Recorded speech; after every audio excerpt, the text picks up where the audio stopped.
Bonjour mes frères et sœurs, un court message pour vous dire qu'il faut posséder les portes de nos ennemis dans nos villes, fermer les portes du séjour des morts pour en faire entrer le roi de gloire. Alors on sait que les portes sont des entrées spirituelles, des lieux, ce sont des lieux de décision et de pouvoir, là où les démons ils prennent leurs décisions qui affectent la vie des gens, la vie des villes, des nations tout entières, et il en a placé un peu partout. Parce que le diable n'est pas omniprésent comme notre Seigneur, et ses agents ne sont pas omniprésents non plus. Ils ont besoin des portes pour se déplacer, je sais, vous devez sûrement connaître les lignelets, et donc il a besoin d'hôtels, et tous ces endroits sont des endroits stratégiques pour lui. C'est là où il va pouvoir siéger, régner, et sur les villes, quoi. Et là où il va placer des hommes forts aussi, aux différentes portes des villes, des nations, des familles même. Et nous, on a le pouvoir de fermer les portes, de les consacrer au Seigneur Jésus et de lier ces portes, lier l'ennemi à ces portes justement. C'est très très important parce qu'on est dans un monde spirituel, nous sommes des êtres spirituels. Le Seigneur a dit que nous l'aimerons, nous l'adorerons en esprit et en vérité. C'est aussi pour ça que Jésus lui parlait en esprit, aussi il parlait spirituellement, par des paraboles, pour que ce soit des hommes de l'esprit qui comprennent.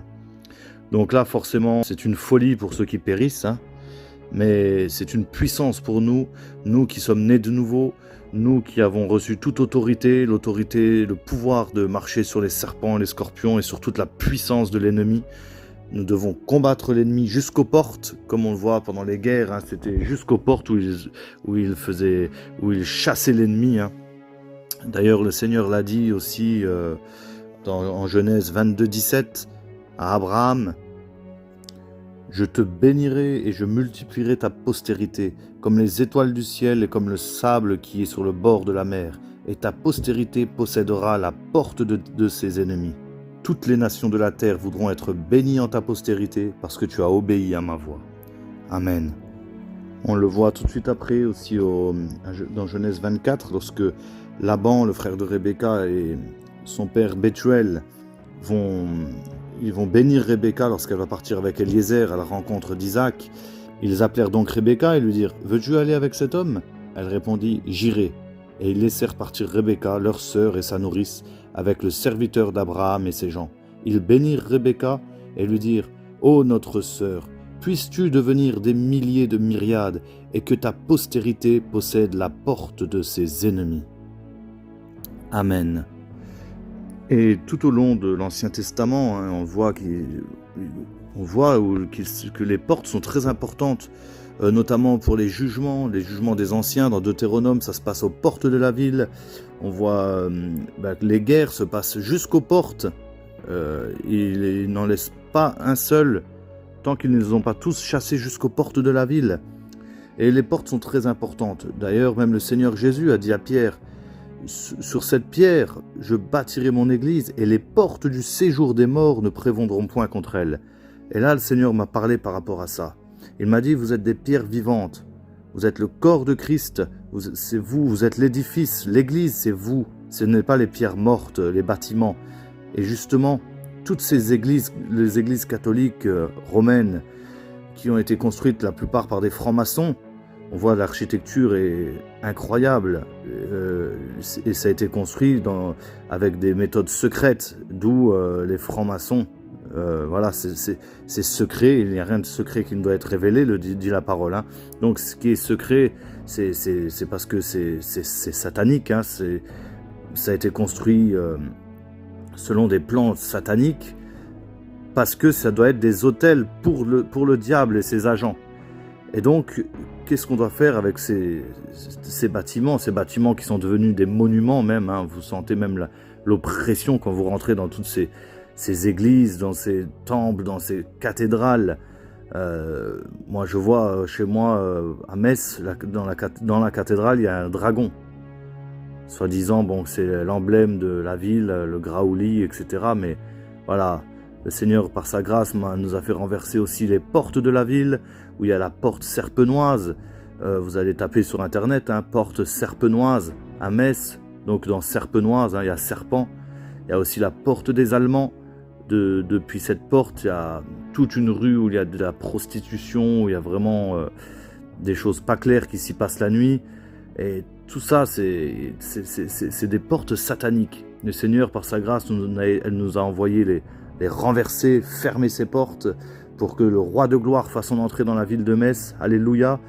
Je crois que le réveil arrive et le Seigneur me pousse à faire ce message pour que vous tous, chacun dans vos villes, vous tous qui êtes nés de nouveau, qui êtes des disciples de Jésus-Christ, puissent combattre le bon combat de la foi. Car il n'est pas de soldat qui s'embarrasse des affaires de la vie s'il veut plaire à celui qui l'a enrôlé. Et l'apôtre Paul dit « Souffre avec moi comme un bon soldat de Jésus-Christ ». Donc nous devons combattre, nous sommes dans un combat, nous sommes dans une guerre, et nous sommes plus que vainqueurs parce que le Seigneur Jésus a tout accompli. Mais nous devons aussi faire notre part, et notre part pour voir le réveil, c'est d'aller de ville en ville, de village en village, et fermer les accès au diable.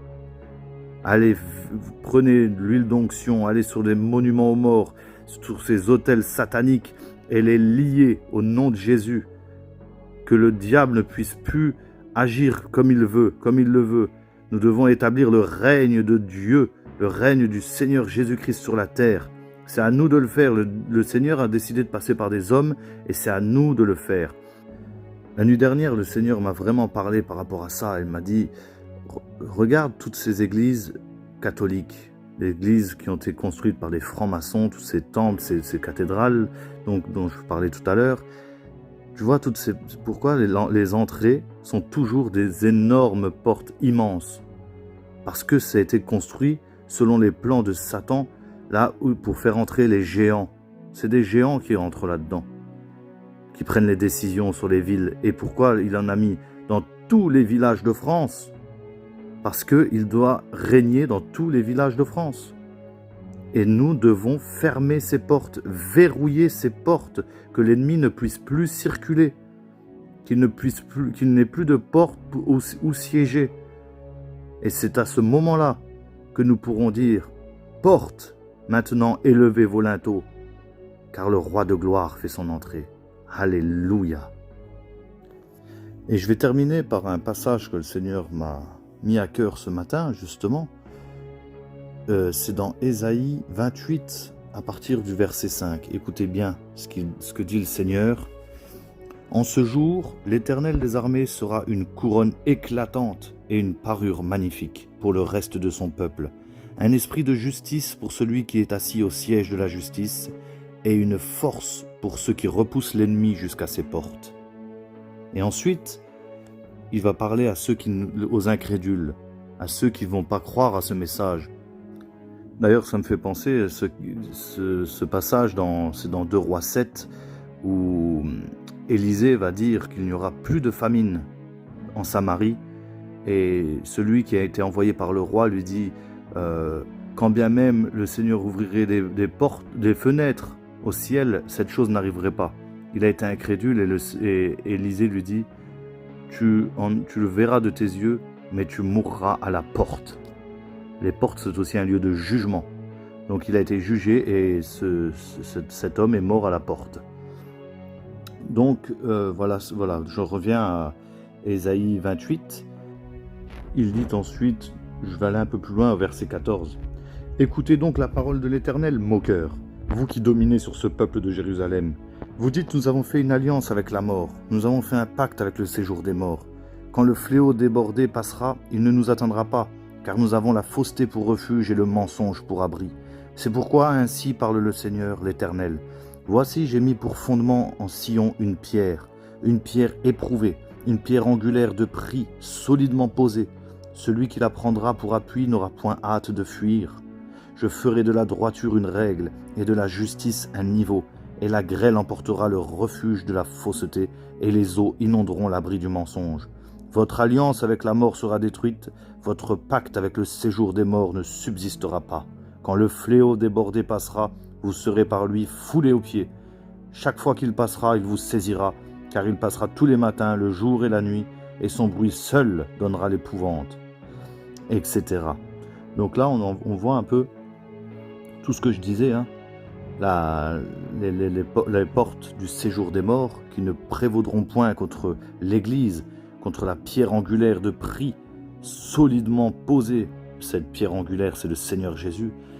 Et donc votre alliance avec la mort sera détruite, votre pacte avec le séjour des morts ne subsistera pas. Quand le fléau débordé passera, vous serez par lui foulés aux pieds. Et ça nous rappelle l'Apocalypse 18. Éloignez-vous d'elle, mon peuple, afin de ne pas avoir part aux fléaux qui vont tomber sur elle, sur les églises tièdes, les églises mortes qui ne croiront pas en ce message, qui ne voudront pas se lever pour voir le réveil, qui ne voudront pas se lever pour voir la gloire de Dieu sur la France. Mais ceux-là, ils mourront à la porte. Ils seront jugés et ils prendront part aux fléaux qui vont tomber sur la ville, sur le pays. Voilà mes amis, soyez bénis, repassez ce message dans votre cœur, demandez au Seigneur, éprouvez les esprits, demandez à Dieu qu'il vous convainque, qu'il vous confirme cette parole. C'est sérieux, c'est sérieux. Avant de juger, avant de critiquer, demandez au Seigneur si ce message vient bien de lui. Soyez bénis. Amen.